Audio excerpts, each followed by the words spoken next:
हाँ, मैंने उसे 220 बार स्टैब किया। I even कटेड of her nipples. और मैंने उसके आंखों में भी छुरा घोंपा था। ये स्टेटमेंट है कॉलेज टीचर क्लैटन के, जिसने अपने स्टूडेंट के साथ कुछ ऐसा किया which is beyond your imagination. Teacher student relationship काफ़ी बाउंडेड और प्रोफेशनल होता है, राइट? लेकिन आज का जो हमारा केस है वो एक ऐसे टीचर स्टूडेंट रिलेशनशिप के बारे में है जिसमें नार्सिज्म और एक ब्रूटल मर्डर है।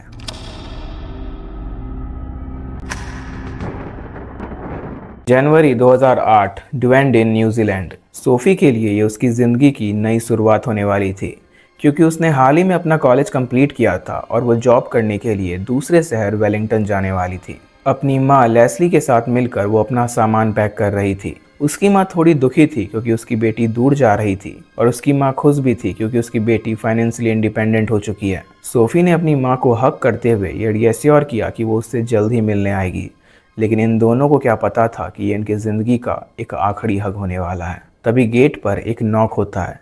गेट पर खड़ा था सोफ़ी का कॉलेज ट्यूटर क्लैटन। क्लैटन कहता है कि उसे जाते वक्त एक पार्टिंग गिफ्ट देने आया है। लेस्ली ने सोफ़ी की तरफ देखा और सोफ़ी आंखें झपकाते हुए कहती है कि ठीक है, उसे अंदर आने दो। क्लैटन सीधे ही सोफ़ी के रूम में चले जाता है। वो उसके बेड पर साइलेंट और अनमूविंगली बैठा रहता है।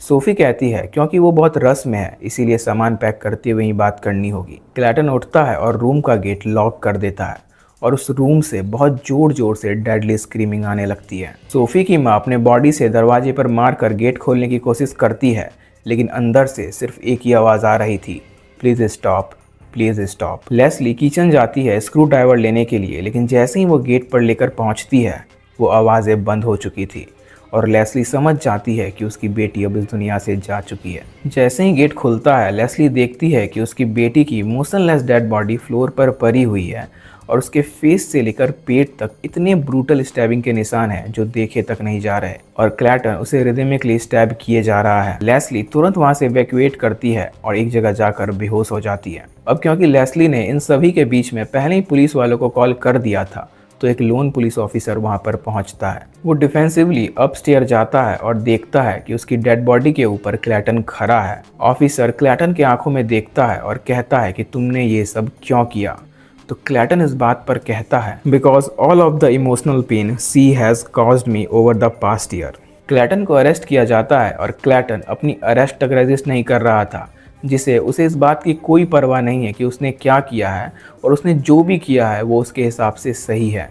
उसके चेहरे को देखकर जरा भी ये नहीं लग रहा था कि उसे जरा भी पछतावा है। एक लविंग होम एक नाइटमेरिश क्राइम सीन बन चुका था। ऑटोप्सी ने यह कंफर्म किया कि सोफ़ी पर टोटल 220 स्टैबिंग की गई थी। उसके फेस से लेकर पेट तक पूरी जगह स्टैब किया गया था। इवन उसके अपर प्राइवेट बॉडी पार्ट्स को कट ऑफ कर दिया गया था, और उसके दोनों आंखों में स्टैबिंग की गई थी। बॉडी की कंडीशनिंग इतनी ज़्यादा खराब थी जिसे देखकर ये लग रहा था कि उसका विक्टिम के साथ कुछ पर्सनल कनेक्शन और दुश्मनी है, जिस वजह से उसने इतना हीनियस क्राइम कमिट किया। लेकिन सवाल ये था कि एक टीचर स्टूडेंट के बीच में ऐसा क्या हुआ कि उसे इतना बड़ा कदम उठाना पड़ा। ये समझने के लिए हमें वक्त में थोड़ा सा पीछे चलना होगा। सोफ़ी 22 साल की थी। उसके घर में उसके मम्मी पापा और 2 भाई थे। ये एक लविंग फैमिली थी, और सोफ़ी अपनी माँ से बहुत कनेक्टेड थी। अपने कॉलेज के 3rd ईयर तक तो वो काफ़ी अच्छा परफॉर्म कर रही थी, लेकिन जैसे ही वो मास्टर्स ईयर्स में जाती है उसकी पढ़ाई बहुत कॉम्प्लेक्स हो जाती है, और अपने मॉक टेस्ट मार्क्स से वो बहुत डिसअपॉइंटेड थी। इसीलिए वो डिसाइड करती है कि वो ट्यूटर सेशंस लेना स्टार्ट करेगी।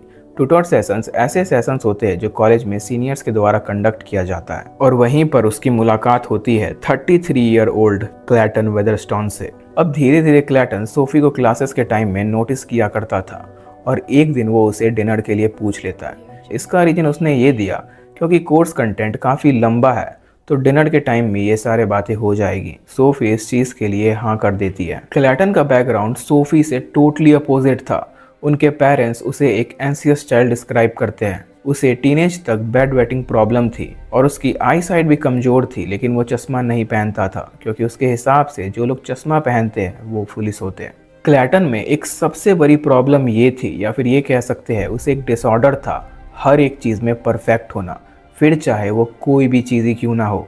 अपने कॉलेज में तो उसने परफेक्ट स्कोर किया था, लेकिन यूनिवर्सिटी में उसे जब भी किसी सेमेस्टर में परफेक्ट से कम मार्क्स आते हैं वो उस पूरे ईयर को ही रिपीट कर लेता और इसी कारण उसे कई साल लग जाते हैं सिर्फ ग्रेजुएशन करने के लिए ही। सोफी और क्लैटन के बीच में 9 साल का एज गैप था। धीरे धीरे ये दोनों रिलेशनशिप में आ जाते हैं और ये दोनों काफ़ी जल्दी फिजिकल भी हो जाते हैं।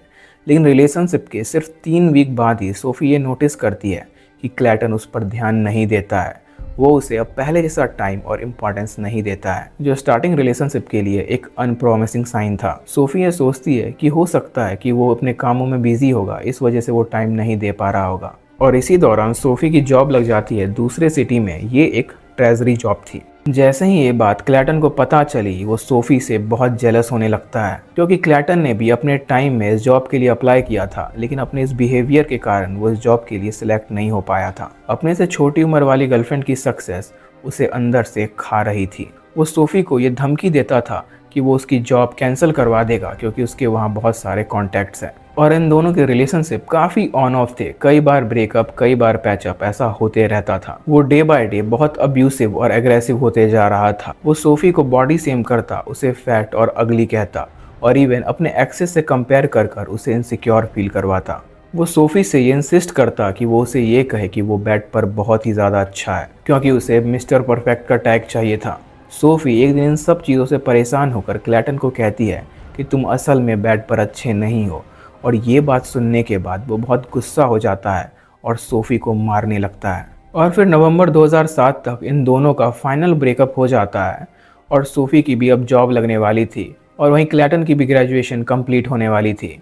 और इसी खुशी में उसने एक ग्रेजुएशन पार्टी रखी थी, जहाँ पर उसने सोफी और अपने दोस्तों को बुलाया था।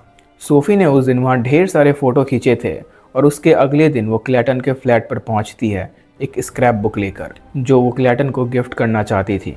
लेकिन जैसे ही सोफ़ी ने उसे ये गिफ्ट दिया, क्लैटन को ये लगा कि सोफ़ी ये चाह रही है कि उन दोनों के बीच का रिलेशन दोबारा से स्टार्ट हो जाए। लेकिन सोफ़ी ने कहा कि ऐसा कुछ नहीं है, वो एज अ गुड ह्यूमन ये उसे देने आई है। क्लैटन उसे बेडरूम में आने को फोर्स करता है। सोफ़ी रिफ्यूज़ कर देती है।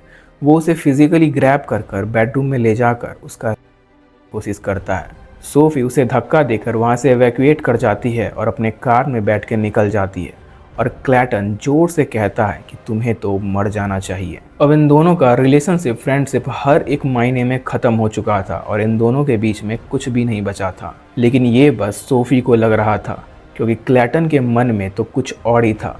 इन सभी चीज़ों ने क्लैटन के मन में एक जहर बना दिया था और वो ये डिसाइड करता है कि वो सोफी को जान से मार देगा।